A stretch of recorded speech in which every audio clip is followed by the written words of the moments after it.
আসসালামু আলাইকুম এভরিওয়ান, কেমন আছেন সবাই? আশা করছি সবাই অনেক ভালো আছেন। আমিও ভালো আছি আলহামদুলিল্লাহ। Welcome back to my channel. এত বেশি বৃষ্টি আর তার মধ্যে রাস্তায় পানি জমে গেছে, আর এই অবস্থাতে আমার বাচ্চাদের ক্রেভিং হচ্ছে যে ওরা ওদের প্রিয় যে চাউমিন সেটা খাবে। তো সেটার জন্য আমাকে বিডিআর মার্টে আসতে হবে। রয়্যাল স্পাইসের চাউমিনটা ওদের অনেক পছন্দ, আর বিডিআর মার্টের অবস্থা দেখতে পাচ্ছেন কি পরিমাণ পানি উঠে গেছে। তো রয়্যাল স্পাইসের সামনে এসেই দেখি রয়্যাল স্পাইস সংস্কার চলতেছে, সেটা ভেঙে ফেলা হয়েছে। এখন ওদের মন খারাপ হয়ে গিয়েছিল, পরে আমি আরেকটা রেস্টুরেন্টে নিয়ে এসেছি। এখানেও আমাদের প্রায় আসা হয়। আর যারা হালি শহরে আছেন তারা এই রেস্টুরেন্টটা খুব ভালোই চিনবেন, মেক্সিকান শর্মা হাউস। তো এটা বিডিআর মাঠের একটু আগে, আর এটার প্রাইস মোটামুটি বলা যায় অনেক বেশি যে হাই তেমনও না, অনেক বেশি যে একেবারে রিজনেবল তেমনও না। তো এর আগে লাস্ট টাইম আমি যখন এসেছিলাম তখন ওদের বার্গারটা ট্রাই করেছিলাম, ভালো লেগেছিল, তাই বলে আজকেও বার্গার অর্ডার করেছিলাম। কিন্তু আমি এতটাই ডিসঅ্যাপয়েন্টেড হয়েছি, এই বার্গারের মধ্যে ওরা লিটারালি মুরগির মাংস রান্না করাটাকে একদম কুচি কুচি করে জাস্ট মেয়োনিজ দিয়ে, পেঁয়াজ আর শসা দিয়ে, লেটুস পাতা দিয়ে দিয়েছে। যাই হোক, এবার আসি চাউমিনে। চাউমিনটা ভালোই ছিল মোটামুটি খেতে, আমার বাচ্চাদের পছন্দ হয়েছে। আর এখানে স্যুপটা খুব ভালো হয়, যেটা সত্যি কথা। আমি যতবারই যাই বেশিরভাগ টাইম আমার স্যুপ খাওয়া হয়। এখানের স্যুপটা আমার খুব ভালো লাগে। আমি স্যুপের একটা প্লেটার অর্ডার করেছিলাম।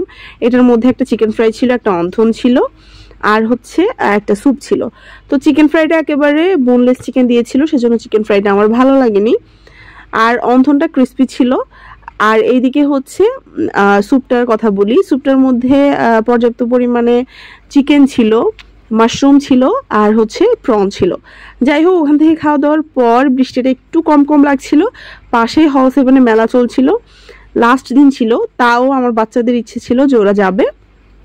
তো কি করব, গেলাম। ওখানে যাওয়ার পর একটু দেখলাম যে কি অবস্থা। তো এখানে যেই খাবারগুলো দেখতে পেলেন সবকিছুই কিন্তু হোমমেড ছিল, আর ওনাদের পেস্টটা ছিল এটা। তো এখান থেকে আমরা একটা মিট বক্স নেই। মিট বক্সটা 100 টাকা প্রাইস ছিল। 100 টাকা প্রাইস হিসেবে ভালোই ছিল, খারাপ না, টেস্ট ওয়াইজ ভালো ছিল। তবে এখানে 100 টাকা হিসেবে ওভাবেই দেওয়া হয়েছিল ফ্রেঞ্চ ফ্রাই আর সসেজ। তো যাই হোক, এরপর এখানে ফুচকা, চা এগুলো চলছিল। আর এইদিকে একটা পারফিউম বা আতরের একটা স্টল ছিল। এরপর উপরে উঠে গিয়েছে, ওই যে দেখেন আমার আগে আগে ওরা দৌড়াচ্ছে। তো যাই হোক, উপরে উঠে যাওয়ার পর এখানে অনেকগুলো স্টল, আর বেশিরভাগ সব এত সুন্দর সুন্দর অর্নামেন্টস ছিল, ব্যাগ ছিল, ড্রেস ছিল। টোটাল কথা এখানে কোনো মেয়েকে ছেড়ে দিলে সে পাগল হয়ে যাবে, এত সুন্দর সুন্দর চুড়ি।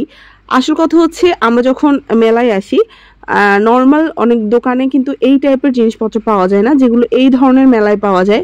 এই টি শার্টগুলো মাত্র 150 টাকা করেছিল, বাচ্চাদেরগুলো 120 টাকা করেছিল। আর এইদিকে দেখতে পাচ্ছেন ব্রেসলেট, চকলেট, এখানে ইয়াররিংস ছিল বিভিন্ন ডিজাইনের।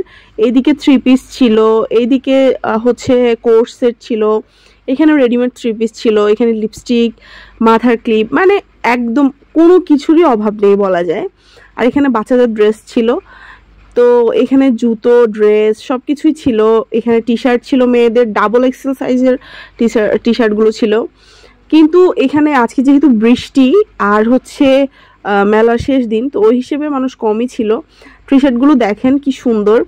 তবে একটা জিনিস টি শার্টগুলো একটু শর্ট ছিল, যারা কলেজে টি শার্ট পরে যায় তাদের জন্য ঠিক আছে। তো এরপর এইদিকে কিছু ড্রেস ছিল, ইউনিক সব কালেকশন ছিল। আমার ভালোই লেগেছে ঘুরে। সত্যি কথা বলতে আমি মেলা থেকে তেমন কিছুই কিনিনি, কিছু ঘরের জিনিসপত্র কিনেছিলাম। ঘরের জিনিসপত্র বলতে গ্লাস সেট আর একটা কাপ সেট কিনেছিলাম। তো আমি এগুলো একটু ধরে দেখছিলাম, যেহেতু আমি হিজাব ক্যারি করি যেখানেই যাই। তো ওই হিসেবে আমার ইয়াররিং নিয়ে কোনো লাভ নেই, কারণ আমি হিজাব যেহেতু ক্যারি করি, হিজাবের উপরে ইয়াররিং সেট করা এত সময় আমার কাছে নেই, যেটা সত্যি কথা। তো এইখান থেকে আমি আমার জিনিসগুলো নিয়েছিলাম। আজকের ভিডিও এখানে শেষ করছি। আল্লাহ হাফেজ।